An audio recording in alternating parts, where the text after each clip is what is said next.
13 de julio, una tragedia que enluta a todo el país. En el sector de Avenida Alessandria, en Viña del Mar, un vehículo particular ingresó a la Feria Caupolicán en sentido contrario, perdiendo el control e impactando directamente con los puestos comerciales. El conductor atropelló a 13 personas antes de ser capturado por efectivos de carabineros, dejando el lamentable saldo de 6 personas fallecidas y 7 heridas. Fue identificado como funcionario de la Armada, sin embargo, estaba fuera de servicio al momento del incidente. Las primeras pericias científicas descartaron el consumo de sustancias por parte suya, aunque conducía con sus papeles vencidos y sin SOAP. El hombre permanece detenido y hoy fue formalizado ante el Juzgado de Garantía de Viña del Mar. Por su parte, la alcaldesa Macarena Ripamonti decretó 3 días de duelo comunal a contar de este lunes. Y de esta manera comienza Portavoz Noticias. Asociación Regional de Canales de Televisión de Señal Abierta de Chile, Arcatel, presenta Portavoz Noticias. Ayer domingo, la Central de Bomberos de Punta Arenas activó un llamado de emergencia por un incendio que se registraba en la Toma Lautaro. Hasta el lugar acudió la tercera compañía bomba alemana a salvaguardar a las personas y sus bienes. Sin embargo, vecinos del sector comenzaron a agredir a los voluntarios, tirándoles piedras, lesionando a 9 de ellos. Los detalles en la nota de ITV Patagonia. Una situación insólita y completamente repudiable se vivió esta tarde en el sector norte de Punta Arenas.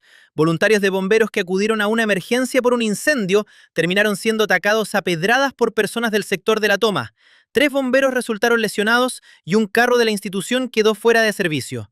Minutos antes de las 7 de la tarde, la central de bomberos despachó a 3 compañías hasta el sector de la Toma Lautaro. Sin embargo, la emergencia dio un vuelco drástico.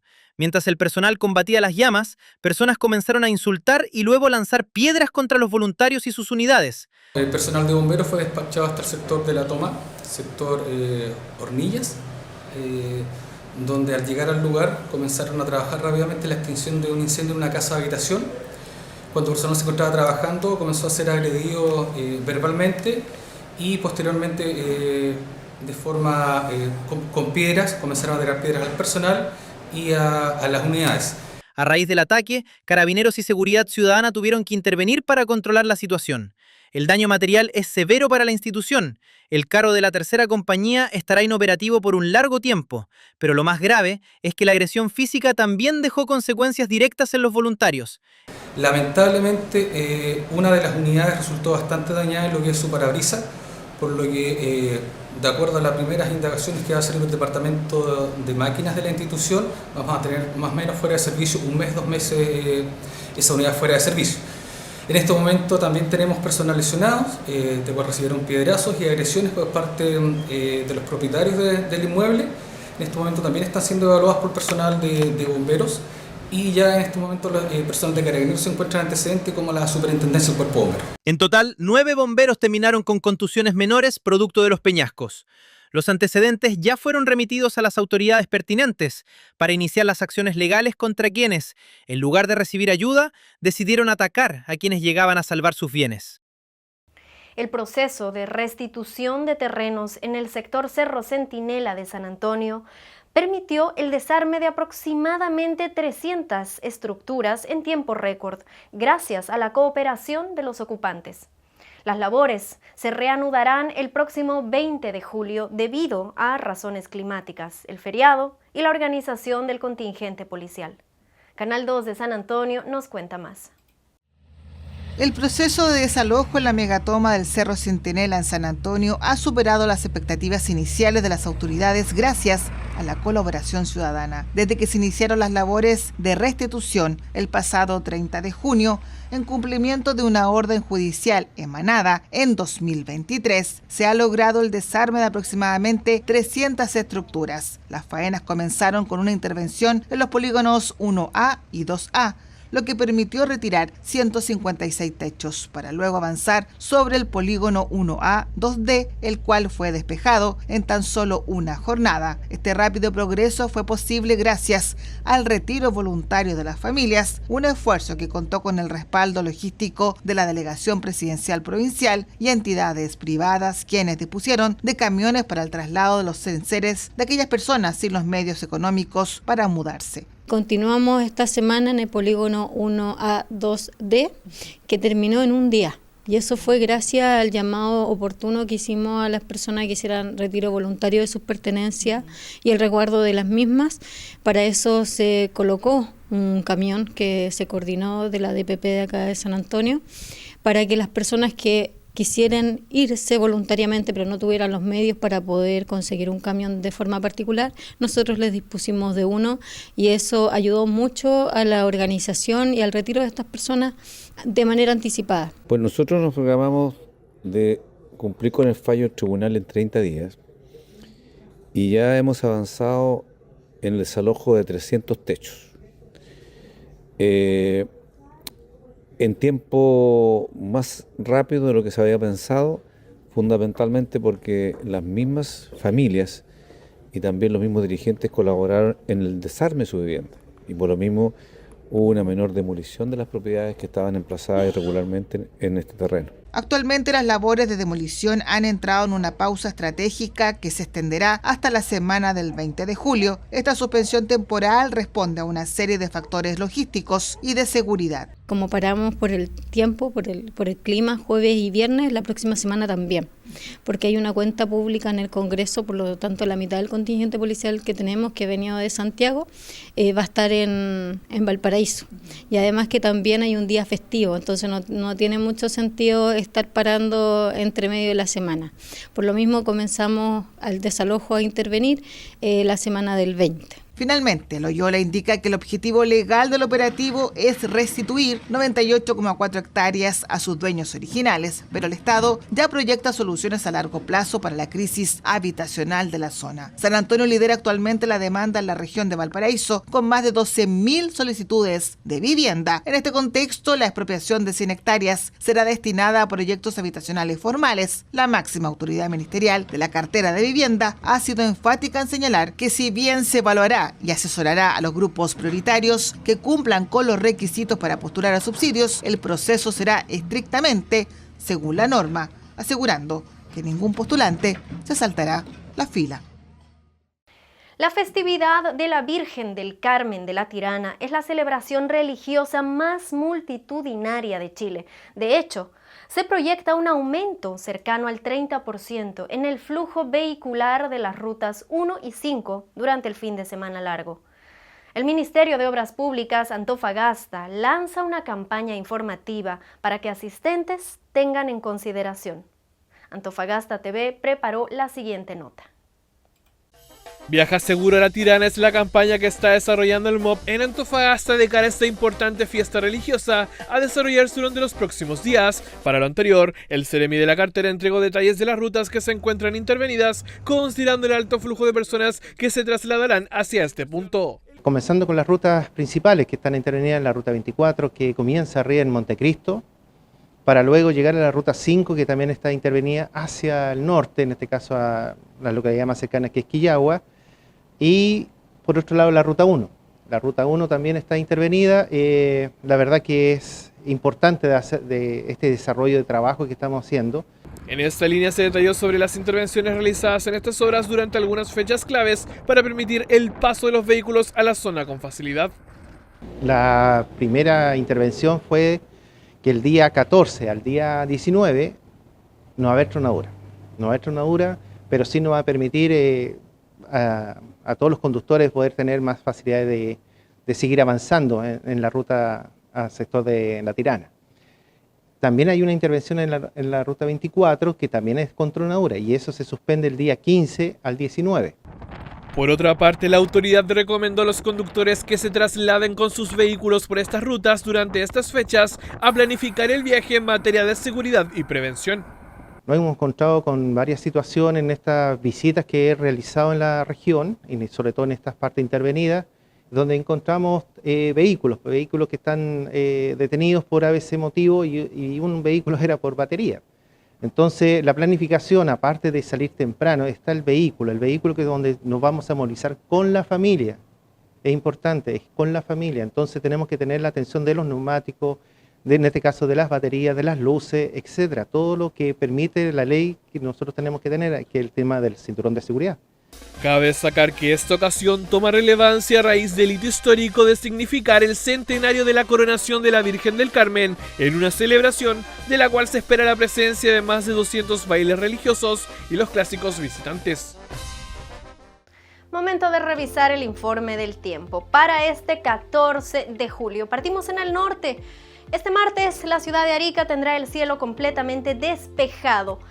La temperatura mínima será de 17 grados y la máxima alcanzará los 20. En Copiapó también tendrán el cielo completamente despejado, sin embargo la mínima será de 10 grados y la máxima alcanzará los 18.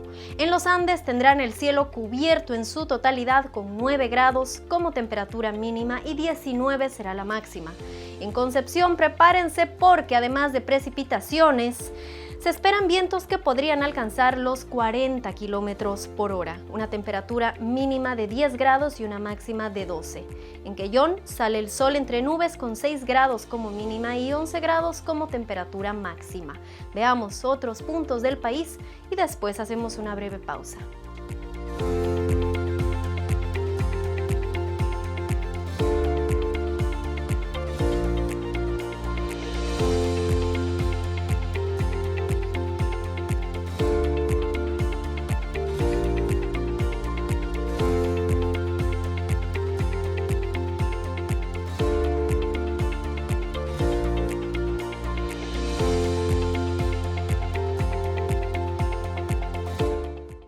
El mundo cambió, la sociedad está cambiando.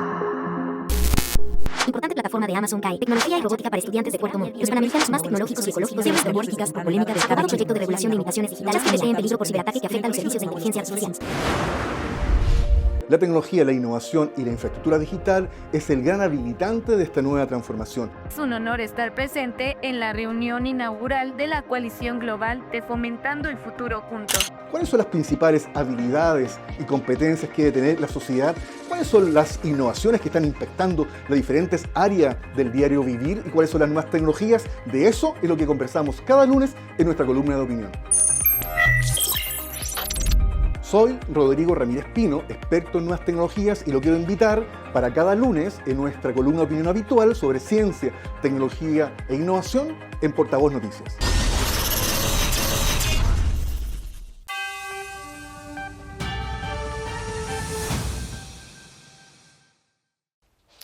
La sociedad de hoy, incluidos los propios padres, cuestionan el exceso de pantallas a las que acceden sus hijos, siendo que son ellos mismos quienes terminan delegando parte de la crianza y la atención a esos mismos dispositivos. Ese es el tema que abordará hoy Rodrigo Ramírez en la columna de Ciencia, Tecnología e Innovación.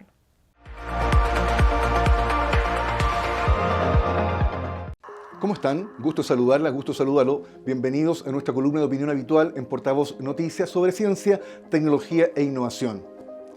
Es una escena cada vez más común en cualquier viaje, restaurante, plaza o sala de espera. Un niño con su teléfono móvil o con su tablet explorando algún videojuego, mientras su padre o su madre revisa el celular. Comparten el mismo espacio, pero no necesariamente el mismo momento. Muchas veces creemos que acompañar es estar físicamente presente, cuando en realidad nuestra atención está capturada por notificaciones, reels, redes sociales o trabajo.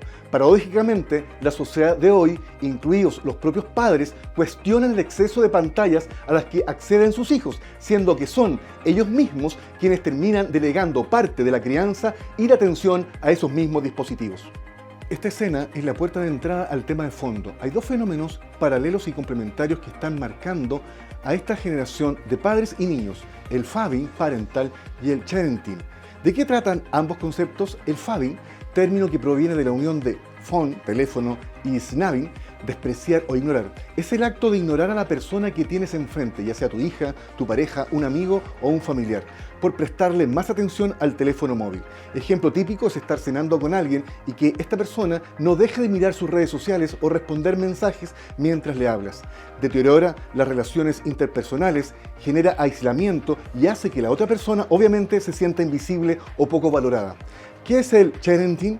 Este concepto nace de la unión de share, compartir, y parenting, paternidad, crianza. Es la práctica de los padres de documentar y compartir masivamente la vida de sus hijos en las redes sociales, fotos, videos, anécdotas, desde que son bebés o incluso antes de nacer, con las ecografías. Aunque la mayoría de los padres lo hace por orgullo y amor, plantea serios dilemas éticos y de seguridad. Se expone la intimidad de los menores sin su consentimiento, se crea una identidad digital en Internet para el niño antes de que él pueda decidir sobre ella. Es más, los datos o imágenes pueden caer en manos de desconocidos o ser utilizados para ciberacoso.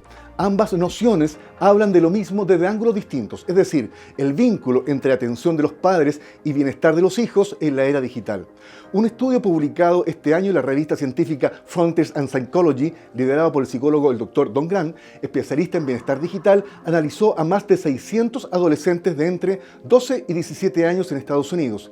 El objetivo era medir el impacto del parental fabbing, es decir, cuando los padres interrumpen o sustituyen la interacción con sus hijos por atender el teléfono. El hallazgo principal es que los adolescentes que perciben mayor distracción digital de sus padres presentan niveles significativamente más altos de apego inseguro, un factor asociado a ansiedad, menor autoestima y dificultad para construir relaciones sanas en la adultez. El problema no es solo el tiempo frente a la pantalla, sino el mensaje que recibe el niño, que siempre hay algo más importante que él al lado de una notificación. Según las investigaciones, el uso excesivo del teléfono por parte de los padres deteriora la calidad de las interacciones familiares y aumenta el riesgo de que los propios hijos desarrollen un uso problemático de las pantallas. La dependencia al smartphone en los padres se asocia con más problemas emocionales y conductuales en los niños, reforzando que el ejemplo adulto es uno de los principales determinantes del comportamiento digital infantil. En España, por ejemplo, el comité de 50 expertos convocados por el propio gobierno español para diseñar una política nacional de protección infantil en el entorno digital recomendó 0 pantallas hasta los 6 años y propuso incorporar advertencias sanitarias en los dispositivos sobre el riesgo de su uso durante el desarrollo. El informe, cerca de unas 250 páginas y 107 recomendaciones, sostiene que el desafío no es solo limitar el acceso de los niños a la tecnología, sino transformar la cultura digital de las familias completas. La educación digital empieza antes del primer teléfono, empieza con el ejemplo cotidiano que los niños observan en sus padres. Así, mientras el sharenting, término que describe la práctica de los padres de compartir de forma excesiva, permanente, fotos, videos o información de sus hijos en redes sociales, está siendo investigado por varias universidades europeas bajo el título Guardián. En este, los investigadores se hacen 4 preguntas fundamentales. ¿Con qué frecuencia los padres publican información sobre sus hijos? ¿Por qué lo hacen? ¿Cómo afecta esto a la privacidad, identidad y bienestar de los niños? ¿Y qué políticas públicas deberían protegerlos? El equipo está construyendo la primera Sharenting Scale, una escala científica para medir frecuencia, intensidad y riesgo de la exposición digital infantil y realizará entrevistas y grupos focales con niños de entre 5 a 14 años y a sus familias. Una de las hipótesis es que una vez que algo se publica en Internet, los padres pierden el control sobre esa información y esta puede permanecer en línea de manera indefinida. ¿Por qué los padres comparten la vida de sus hijos en redes sociales? Se identifican distintas motivaciones, ya es por orgullo, por búsqueda de reconocimiento, por validación social, necesidad de pertenencia. Lo cierto es que esta conducta vulnera la privacidad infantil, crea una huella digital permanente, expone a los menores sin su consentimiento y ocurre en un vacío regulatorio. Ni el Reglamento de Servicios Digitales de la Unión Europea aborda específicamente el intercambio de datos de menores por parte de sus propios padres. Cada país tiene reglas distintas o indirectamente ninguna sobre este punto. Complementariamente, un estudio de la Association and Computing Manager sobre el comportamiento de cientos de padres en redes sociales encontró que quienes publican una mayor frecuencia también revelan más datos sensibles, lo que aumenta el riesgo de robo de identidad, facilita el perfilamiento comercial de los menores e incrementa su exposición a terceros desconocidos. Existen cifras que dimensionan más o menos el problema. Según la Unión Europea Kids Online, hasta un tercio de los niños europeos dice que sus padres publicaron contenido suyo sin pedir permiso, entre un 3% en Lituania hasta un 29% en Rumania, y cerca de 1 de cada 10 niños de entre 9 a 16 años declara que nunca se siente completamente seguro en Internet. Mientras, los datos de la UNICEF afirman que un tercio de los jóvenes en 30 países ha sufrido ciberacoso y que 1 de cada 5 faltó a propósito a clases por esta razón. El proyecto We Protect Global Alliance estima que la mitad de los jóvenes sufrió algún daño de tipo sexual en línea durante su infancia. 7 de cada 10 niñas recibieron contenido sexual de un adulto frente a 4 de cada 10 niños.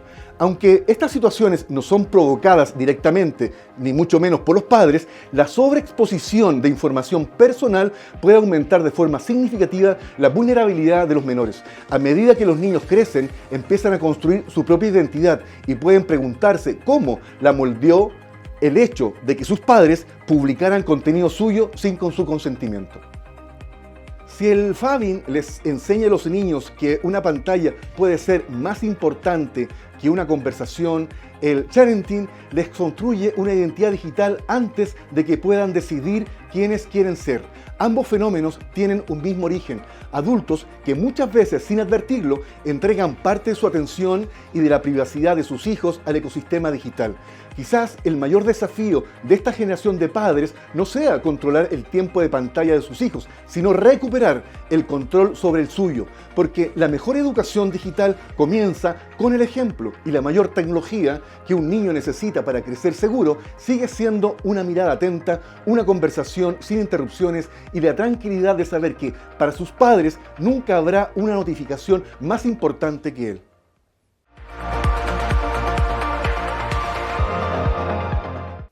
Y estamos de vuelta con la información. La obra A propósito de Yerma fue parte de los 37 temporales internacionales de teatro de Puerto Montt, con una propuesta que reinterpreta el clásico de Federico García Lorca desde una mirada contemporánea sobre la maternidad, la paternidad y la decisión de tener hijos. Le contamos cómo se vivió en la nota de Canal 5 Puerto Montt. Los 37º temporales internacionales de teatro de Puerto Montt continúan ofreciendo propuestas escénicas que invitan a la reflexión y al diálogo. El escenario del Teatro Diego Rivera recibió la obra A propósito de Yerma, de la compañía Ruleta Teatro proveniente de Valparaíso. La puesta en escena presenta una revisión contemporánea de las temáticas abordadas por Federico García Lorca en su clásico Yerma, trasladando conceptos como la maternidad y la paternidad a la realidad actual.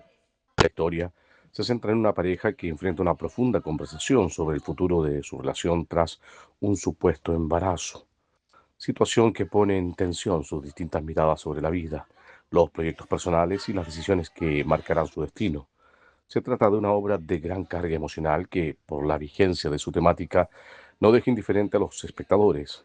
Con dramaturgia y dirección de Sebastián Aliaga, la propuesta invita a reflexionar sobre los vínculos afectivos, las expectativas sociales y las decisiones que acompañan a la maternidad y la paternidad, instalando preguntas en torno a uno de los debates más presentes en la sociedad actual.